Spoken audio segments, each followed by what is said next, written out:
Ja nyt pöörduksimmekin siis teise maailmasõja lõpuaastatele, ehk siis esimene saatuslik lahing, mis määras nii mõnegi Euroopa riigi edasise käekäigu ja ajaloo.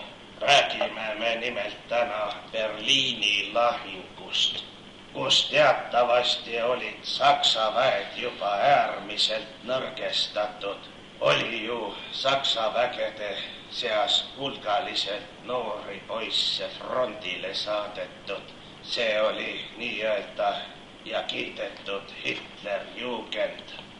Ka Berliini lahingus nähti palju poisse, kellel veel kõrvatagused märjad 12, 13, 14-aastased Saksa noorsandid, kes üritasid anda endast viimast Führeri nimel. Führer oli ju omal ajal öelnud, noored, meie käes on Saksamaa, meie käes on maailm. Niisiis nägime me seal lahingus sadade kaupa, võib-olla ka tuhandete kaupa noori poisse, kes seisid püss käes, valmis Punaväele vastu astuma.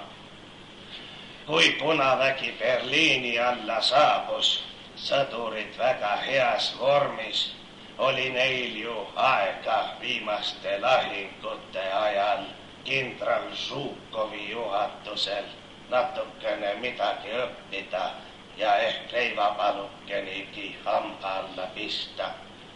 Kui siis Punavägi jõudis Berliini alla, astusid nad uhkelt läbi väravate ja pritsisid spermat laiali. Kaarde, millest saidki tänapäevased kõigile tuntud Brandenburgi väravad. See oli siis Punaväe võiduvärav, tehtud ehtsast Vene spermast. Nõukogude punarüülased astusid uhkelt edasi, tankid põrisesid, täägid ootasid, kuid tääke polnudki vaja. Berliin oli meestest tühi. Mõni mees, kes oli juba surnud ja poolmädanenud. Nende surnud ja poolmädanenud mehe laipadega polnud midagi peale hakata.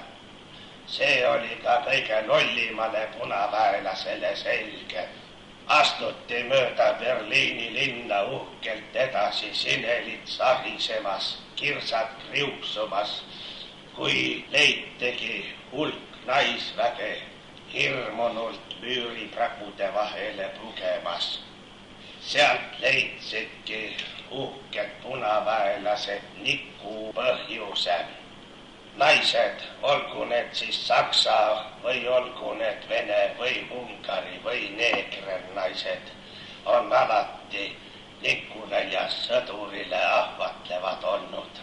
Kui te mäletate, me rääkisime maailmasõja 4. aastast, kus puhkes tohutu suur nikuikaldus, siis nüüd teise maailmasõja 5. aastaks ehk ka viimaseks aastaks oli nikuikaldus puhkenud nii suureks, et nikuti ka kõike, mis ette jäi. Koerad pool elavad ja pool surnud, vaesed koerad, kellel olid verised köndid ainult käimiseks, kõik nikuti läbi. Kes ei jõudnud perse või koera vittu, see tormas kohe koera suhu.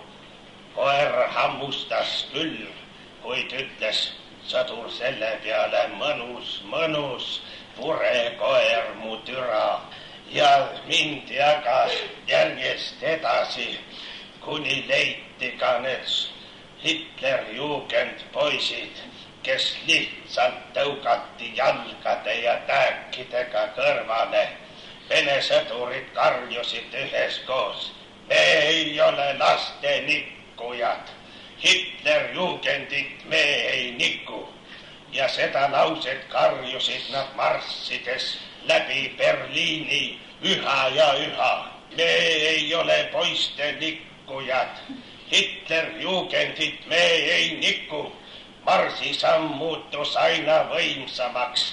Kirsad visati jalast, sinelid visati maha ja kõrvalmajadest trotuaarilt toodi välja paljaid saksa naisi. Ja pehme sinelvaiba peal neid nikuti siis türadega ja habemetega, mis olid Nõukogude sõjaväelastel pikaks kasvanud. Mäletame ju kuulsat Stihonovi lauset Harjumas, mis on jäänud õnneks filmilindile, habe spermast ja vitulimast tilkumas. Mõi papediili ja läks edasi nussima, kus aga sai. Aga järjest tuli punaväelasi juurde, kellel türad kõvad ja pole kuskile saanud neid läbi nikkuda. Jõutigi siis riigipäeva hooneni. Kõik naised olid ja loomad ja lehmad ning sead, mis olid ilmselt Hitlerile toiduks mõeldud, olid surnuks nikutud. Sõdurid, kes jõudsid riigipäeva hooneni, kuulus riigipäeva hoone, mida me kõik teame, sai suure niku osaliseks. Sõdurid nussisid betoonist läbi, nikkusid ja nikkusid. Riigipäeva hoonele see paistis meeldivat, kuna see oli üks väheseid arhitektuurimälestisi, mis jäi püsti. Püsti jäi ta sellepärast, tooksin välja väikse fakti, püsti jäi ta sellepärast, et ta oli lihtsalt vene spermat pungil täis. Sõdureid käis sealt üle 1000, kes nikkus torni, kes vundamenti, kes keldriakent. Ja nüüd hakkaksingi võib-olla siinkohal otsi kokku tõmbama ja lõpetuseks räägiksin ühe ajalooliselt tõestatud fakti. Hitler, Führer, oli teadupärast Berliini lahingu ajal Berliinis ja ürikud räägivad meile Hitlerist kui enesetapjast. Kuid see ei olnud teps mitte nii.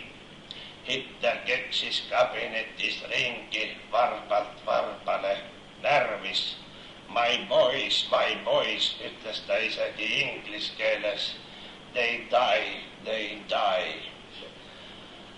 Oli ju teada Hitleri homoseksuaalsed kalduvused ja siis lõpuks leitigi riigipäeva hoonest Hitler värisemas keldrinurgas rottidega dialoogi pidamas, et mis must saab. Rotid ütlesid, et eks vaatame, kes meist on siin keeremees. Nõukogude sõjaväelased võtsid nõuks Hitlerile anda seda, mida ta oli eluaeg ihaldanud. Pederastu ettava, что он хотел.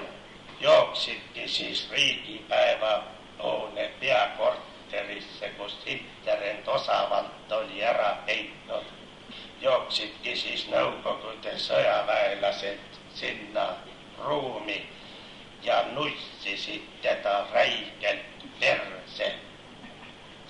Šokolad, vkusnostoi, сказали, ütlesid kuulsad Nõukogude punaväelased. Kuid Nõukogude sõjaväelastel oli kiire võiduhetk, hakkas iga minutiga tulema. Nad teadsid, et 1 minuti pärast kuulutatakse välja võit hitlerliku Saksamaa üle, aga nad tahtsid paugu lahti saada. Nendel oli veel minut aega kuni võidu välja kuulutamiseni ja nad nussisid Hitlerit igasse auku, mis tal vähegi oli, ja nad lihtsalt nussisid Hitleri surnuks. Pärast tõlgendati see enesetapuda. Sellist keha enesetapja poolt pole keegi läinud, nagu oli Hitleri. suurfüürer. Järgmises pöördume Jaapani ja USA vahelisele tuumakriisile.